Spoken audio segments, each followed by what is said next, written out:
Yes, baik, kembali lagi bersama saya. Jadi kita lanjutkan ya. Jadi kalau di part sebelumnya udah bahas tentang bagian pertama, nah kali ini kita akan lanjutkan yaitu step kedua, collecting requirement atau mengumpulkan kebutuhan ya. Requirement itu kebutuhan apa saja yang kita butuhkan untuk menentukan scope sebenarnya di sini ya.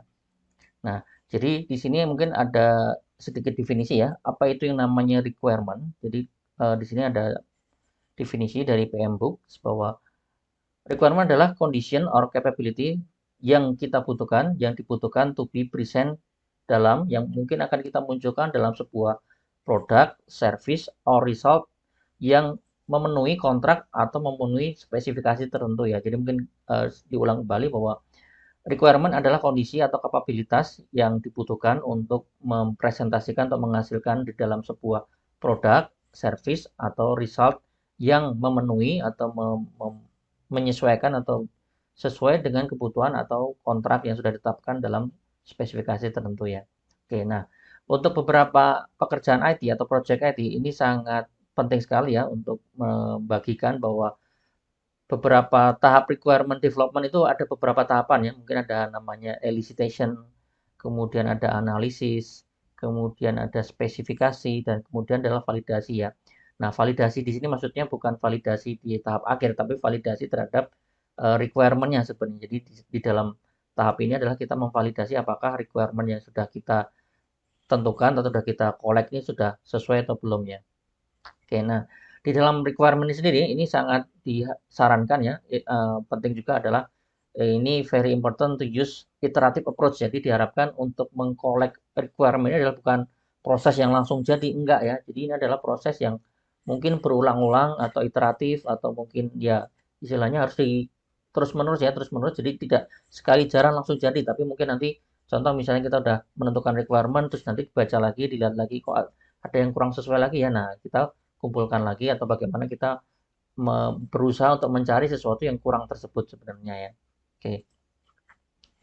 Nah, di sini mungkin ada penjelasan ya. Ini ada sebuah tabel yang menjelaskan tentang relative cost untuk mengkorek software requirement. Artinya gini, kalau kita dari depan udah salah menentukan requirement ini sangat bahaya sekali. Artinya mungkin kita akan mengeluarkan biaya sangat besar untuk hanya sekedar memperbaiki sebenarnya. Jadi bayangkan kalau kita udah sampai operation, nah, ternyata banyak requirement yang salah. Nah, di sini operationnya kita mungkin cost-nya udah sangat tinggi.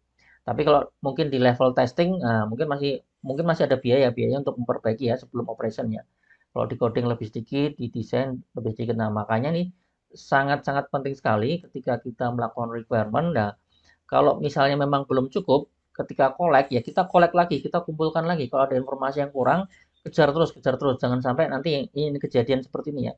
Kan di beberapa project, terutama project IT ya, project IT itu kadang-kadang kita baru menyadari ketika operation, ketika dipakai ternyata ada sesuatu yang miss ya, ada yang hilang atau sesuatu yang oh ternyata ini nggak ada ya.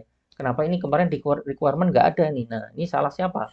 Ya sebenarnya kita nggak perlu menyalahkan siapa, tapi di sini sangat penting sekali ya dalam tim project management requirement ini menentukan requirement ini adalah sangat-sangat penting. Jadi jangan sampai kita ada yang kelewat atau mungkin kita ada hal-hal penting yang tidak kita masukkan dalam project ini. Jadi misalnya contoh ada fitur pembayaran. Nah, padahal pembayarannya kita hanya mengakomodasi pembayaran yang berbasis manual misalnya.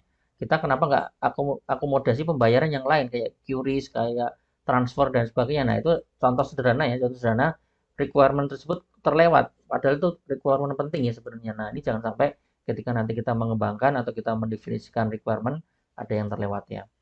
Nah, di dalam requirement di sini ada beberapa input ya. Di sini ada kita membutuhkan apa saja, termasuk hasil dari yang proses sebelumnya ya. Jadi ini ada inputnya. Untuk toolsnya ini juga mungkin silahkan dibaca. Ini ada banyak sekali poin-poinnya. Nanti akan dibahas setelah ini ya. Dan outputnya nanti ini juga kurang lebih hanya dua ya. Kita menghasilkan dokumen requirement. Kemudian mungkin kalau penting juga kita akan menghasilkan requirement traceability matrix-nya ya. Oke, nah metodenya yang tadi ya, yang bagian tengah, caranya ada banyak sekali ya. Cara yang paling umum adalah kita lakukan interview, wawancara ya. Wawancara terhadap semuanya ya, semua user, semua calon pengguna, stakeholder dan seterusnya. Jangan sampai terlewat ya. Kita lakukan wawancara ya.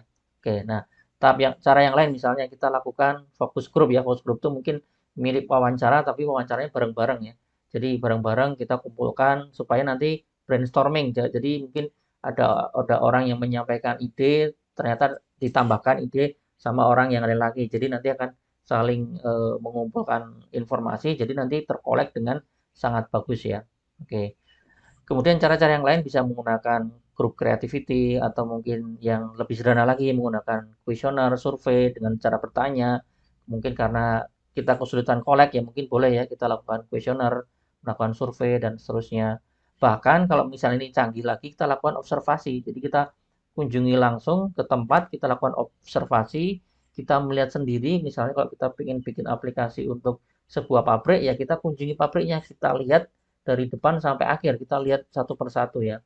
Oke. Nah, kemudian yang lain adalah prototyping ini mungkin level yang lebih tinggi dan yang satu lagi adalah software tools ya. Mungkin ini nggak perlu kita bahas. Oke. Nah, di sini ada cerita kapan ini bisa benar ya. Nah, di sini ada cerita ya bahwa di sini contoh Genesis Telecommunication Laboratory using ini salah satu software ya dalam melakukan product planning dan manajemen application dan akhirnya dia memenangkan Excellent Product Management Award dari tahun 2006 ke 2008 ya. Oke. Kemudian dia juga bisa selalu konsisten, kemudian repeatable dan predictable proses ya untuk mendefinisikan new product definition and development. Oke. Jadi dari situ mereka akan dengan sangat-sangat mudah they can define what information compromise requirement. Jadi dengan mudahnya mereka bisa melakukan requirement itu nanti apa saja sebenarnya. Oke. Nah, hasil dari requirement ini jelas jangan sampai cuma di kepala kita aja ya atau di kepala seorang analis ya. Tetapi harus dituliskan atau dibuat dokumentasi ini penting sekali. Jadi di sini Anda harus memastikan bahwa hasil requirement itu ada dokumentasinya ya. Dokumentasi nanti bisa basisnya bisa banyak ya.